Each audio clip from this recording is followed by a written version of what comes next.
Жаман айтпай жақсы жоқ. Қар көбесі сөгіле бастаған кезде қызыл су көбейіп, өзен сулар арнасынан асады. Ендеше еліміздің құтқару қызметі көктемгі тасқыннан қорғануға қаншалықты қауқарлы? Қазір республика бойынша командалық штабтық көктем 2016 оқу-жаттығу жұмыстары пысықталып жатыр.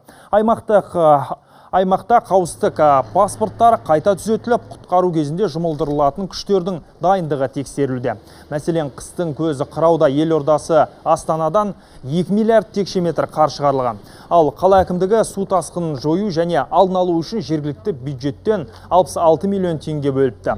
Мысалы, 350 тұрғыны бар мекенде су тасқыны болса, жедел құтқару жасағынан 115 адам және 40 арнайы техника жұмылдырылады. Жалпы жергілікті төтенше жағдайлар департаментінде 309 маман, 49 техника және бір тікұшақ қосымша көмекке келуге дайын.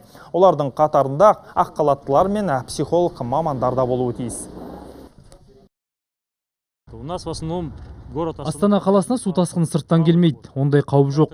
Тек еріген қар су өзен арналардан асуы ықтимал. Ал Астана қаласы арқылы өтетін Есіл өзені тасса, бөгет қауіптің алдын алуға қауқарлы. Тиісті жұмыстар жүргізілуде. Қалада қардың барлығы шығарылды деп айтуға болады.